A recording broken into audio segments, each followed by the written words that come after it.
Welcome back friends. आत्मानुशासन और सफलता। स्वयं को जीतना प्रथम और दुनिया का सर्वश्रेष्ठ विजय होता है। इसलिए सबसे पहले अपने आप को नियंत्रण में लीजिए और अपने आप को जीत लीजिए। कुछ लोग अपने व्यक्तिगत और व्यवसायिक जीवन में बाकी लोगों से ज़्यादा सफलता क्यों प्राप्त करते हैं, इस बारे में मानव इतिहास के सर्वश्रेष्ठ लोगों ने अपने अपने उत्तर दिए हैं। आज से 2300 वर्ष पूर्व अरस्तु ने लिखा था कि खुशी पाना ही मानव जीवन का चरम लक्ष्य होता है। उन्होंने कहा था कि हम में से प्रत्येक व्यक्ति को इस बड़े प्रश्न का उत्तर खोजना चाहिए, खुश रहने के लिए हमें कैसे जीना चाहिए। इस प्रश्न को पूछने और इसका सही उत्तर देने और फिर उस उत्तर पर अमल करने की योग्यता ही काफ़ी हद तक यह तय करेगी कि आप अपनी खुशी प्राप्त कर पाते या नहीं, और अगर कर पाते तो कितनी जल्दी। अपनी व्यक्तिगत परिभाषा से शुरू करें। आपके लिए सफलता की क्या परिभाषा है? यदि आप जादू की छड़ी लहराकर अपने जीवन को हर दृष्टि से आदर्श बना सके तो यह कैसा होगा? आपका जीवन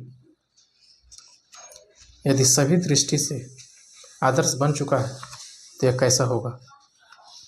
इसके बारे में और आपके मन में जो जो प्रश्न आते हैं उन सभी का शांतिपूर्वक उत्तर लिखिए। अपने आदर्श जीवन का वर्णन करें। आइए देखते हैं, यदि आपका व्यवसाय, कामकाज और करियर हर दृष्टि से आदर्श हो तो वे कैसे दिखेंगे? आप क्या कर रहे होंगे? आप किस प्रकार की कंपनी में काम कर रहे होंगे? आप किस पद पर होंगे? आप कितना पैसा कमा रहे होंगे? आप कैसे लोगों के साथ काम कर रहे होंगे? और विशेष रूप से आपको आदर्श करियर बनाने के लिए आपने कौन से काम कम या ज़्यादा करने की ज़रूरत होगी? यदि आपका पारिवारिक जीवन हर दृष्टि से आदर्श हो तो यह कैसा दिखेगा? आप कहाँ रह रहे होंगे और कैसे रह रहे होंगे? आपकी जीवन शैली कैसी होगी? आप अपने परिवार के सदस्यों के साथ कौन कौन सी चीज़ें करना और पाना चाहेंगे? यदि कोई बंदिश न हो और आप जादू की छड़ी लहरा सके तो आप आज अपने पारिवारिक जीवन को किस प्रकार बदलना चाहेंगे? यदि आपका स्वास्थ्य हर दृष्टि से आदर्श हो तो यह कैसा होगा? आप कैसा महसूस करेंगे? आपका वजन कितना होगा? आपके स्वास्थ्य और फिटनेस का स्तर आज से कितना अलग होगा? और सबसे बड़ी बात, आप स्वास्थ्य और ऊर्जा के अपने आदर्श स्तर की ओर बढ़ने के लिए कौन से कदम तत्काल उठाना चाहेंगे? यदि आपकी आर्थिक स्थिति आदर्श हो तो आपके बैंक खाते में कितना पैसा होगा? आपको अपने निवेशों से हर माह और हर वर्ष कितना कमा रहे होंगे? यदि आपके पास इतना पर्याप्त पैसा हो कि आपको दोबारा काम करना ही ना पड़े तो आपके बैंक में कितना पैसा होगा? आप अपने आर्थिक जीवन को आदर्श बनाने के लिए कौन से कदम आज और अभी उठा सकते हैं? अपनी परिभाषा के अनुरूप कार्य करें। सफलता की एक लोकप्रिय परिभाषा है जो मैं बताने जा रहा हूँ मित्रों। अपने मनचाहे तरीके से जीवन जीने की योग्यता। यदि आप अपने मनचाहे तरीके से जीवन जी रहे हैं तो समझिए कि आप अपने जीवन में सफलता प्राप्त कर चुके हैं। अपने चुने हुए लोगों के साथ और अपने मनचाही परिस्थितियों में केवल वही चीज़ें करना जिन्हें आप करना चाहते हैं। जब आप हर क्षेत्र में सफलता की अपनी परिभाषा तय कर लेते हैं तो आपको तत्काल दिख जाएगा कि आपको अपने जीवन को आदर्श बनाने के लिए कौन सी चीज़ें कम या ज़्यादा करनी चाहिए। आमतौर पर आपको अपने सपनों की दिशा में आगे बढ़ने से रोकने वाली सबसे बड़ी चीज़ होती है आपको प्रिय बहाने और आत्मनुशासन का अभाव। ऐसा नहीं है कि आपको यह पता नहीं है कि आपको क्या करना है, आपको यह अच्छी तरह पता है, लेकिन आपको जो करना चाहिए, चाहे उसे करने का आपका मन हो या ना हो, वह आप इसलिए नहीं करते हैं क्योंकि आप में अनुशासन की कमी है, अर्थात आप में अनुशासन है ही नहीं। शीर्षस्थ 20% लोगों के समूह में शामिल हो। अपने समाज के शीर्षस्थ टॉप 20% लोगों में शामिल हो जाओ। ऐसे जिज्ञासा रखें। हमारे समाज में शीर्षस्थ 20% लोग 80% धन कमाते हैं और 80% दौलत व पुरस्कारों का आनंद लेते हैं। यह पेरेटो सिद्धांत 1895 में विल्फ्रेड पेरेटो ने पहली बार बताया था और तब से अब तक यह बार बार सही साबित हो चुका है और आगे भी सही साबित ही होगा। करियर में आपका पहला लक्ष्य यह होना चाहिए कि आप अपने चुने हुए क्षेत्र में शीर्षस्थ 20% लोगों के समूह में पहुंच जाए। 21वीं सदी में ज्ञान और योग्यता बहुत महत्वपूर्ण और मूल्यवान है। आप जितना ज़्यादा ज्ञान प्राप्त करते हैं और जितनी ज़्यादा योग्य बनते हैं उतने ही अधिक सक्षम और मूल्यवान होते हैं।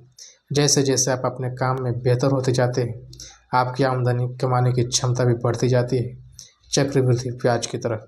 दुर्भाग्य से अधिकांश लोग यानी नीचे का 80% लोग अपनी योग्यताएं बढ़ाने के बहुत कम प्रयास करते हैं या बिल्कुल ही नहीं करते हैं।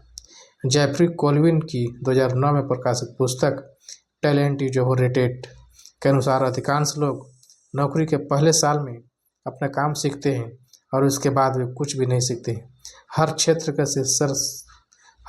के शीर्षस्थ लोग ही निरंतर बेहतर बनने के लिए समर्पित होते हैं। इसलिए मैं आपसे कहना चाहता हूँ मित्रों, यदि आप समाज के यानी अर्थात अपने क्षेत्र में 20% लोगों में शामिल होना चाहते हैं तो आपको निरंतरता सीखना होगा, निरंतरता प्रयास करना होगा, तभी आप जाकर के शीर्षस्थ टॉप 20% लोगों में शामिल हो सकते हैं। और मैं पूरे दिल से चाहता हूँ आप अपने समाज के टॉप 20% लोगों में शामिल हो जाएं। ज्ञान, योग्यता और कड़ी मेहनत पर आधारित उत्पादक क्षमता में असमानता इतनी ज़्यादा बढ़ गई है कि अमेरिका के 33% आर्थिक संसाधन शीर्षस्थ 1% लोगों के नियंत्रण में है। शून्य से शुरू करना।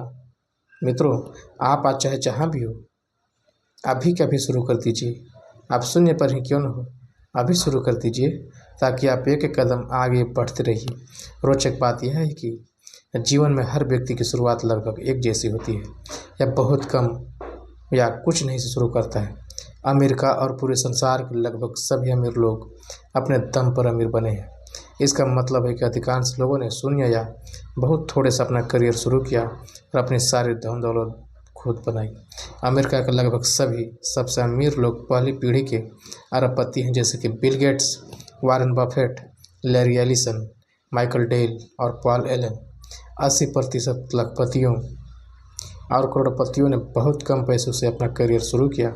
शुरुआत में वे अक्सर बहुत तंगी में रहे और कई बार तो कर्ज में गले तक डूबे रहे। इन लोगों की जैसे सैम वाल्टन की शुरुआती स्थिति बहुत अच्छी नहीं रही, जिनकी मृत्यु के समय उनके पास $100 अरब से ज़्यादा संपत्ति थी। इन लोगों ने इतना ज़्यादा प्राप्त कैसे कर लिया, जबकि बहुसंख्यक लोग इससे बहुत कम प्राप्त कर पाते। अपनी पुस्तक द मिलियनेयर नेक्स्ट डोर में थॉमस स्टेनले और विलियम डेंको ने 500 करोड़पतियों के इंटरव्यू लिए और 25 साल से अधिक समय तक 11,000 लोगों का सर्वेक्षण किया। उन्होंने उनसे पूछा कि आखिर उन्होंने आर्थिक स्वतंत्रता कैसे प्राप्त कर ली, जबकि उनके जैसे ही परिस्थितियों में रहने वाले अधिकांश लोग अब भी संघर्ष कर रहे हैं। करोड़पतियों की इस नई पीढ़ी के 85% लोगों का जवाब था, मेरे पास दूसरों से बेहतर शिक्षा या ज़्यादा बुद्धि तो नहीं थी, लेकिन मुझ में बाकी लोगों से ज़्यादा कड़ी मेहनत करने की जज्बा और इच्छा थी, जिस वजह से मैं अरबपति बन गया। कड़ी मेहनत ही कुंजी होती है। कड़ी मेहनत के लिए आत्मानुशासन अनिवार्य होता है। सफलता सिर्फ तभी संभव है जब आप शॉर्टकट और आसान रास्ता चुनने की अपनी स्वाभाविक प्रवृत्ति से उबर जाएं। अस्थायी सफलता सिर्फ तभी संभव है जब आप लंबे समय तक कड़ी मेहनत करने के लिए खुद को अनुशासित कर लें।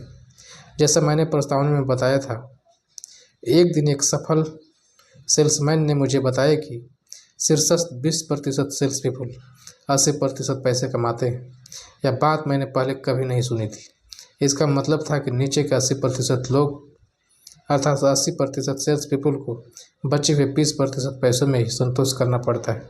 यह सुनने के बाद मैंने तुरंत निर्णय लिया कि चाहे जो हो जाए मैं शीर्षस्थ 20% सेल्स पीपल के समूह में शामिल होकर ही रहूँगा।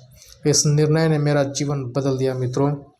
फिर मैंने ब्रह्मांड का फौलादी नियम सीखा, जिसकी बदौलत मैं शीर्षस्थ 20% सेल्स पीपल के समूह में पहुँच गया।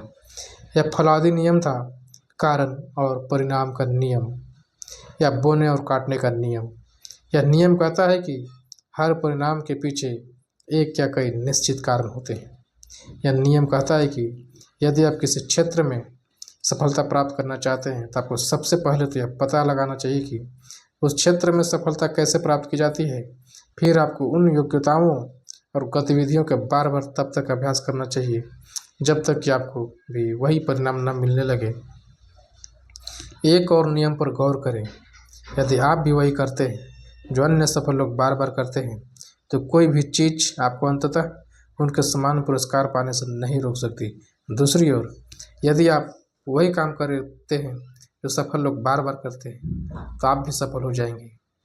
आपको सफल होने से कोई नहीं रोक सकता। इसलिए मैं कहता हूँ मित्रों, आप जीवन में संकल्प लीजिए, निर्णय लीजिए, तय कीजिए कि आप सचमुच अपने जीवन में क्या चाहते हैं। जब आप यह तय कर लेते हैं आपको अपने जीवन में क्या चाहिए तो आपका जीवन हमेशा हमेशा के लिए बदल जाता है। धन्यवाद मित्रों। जय हिंद, जय भारत, वंदे मातरम।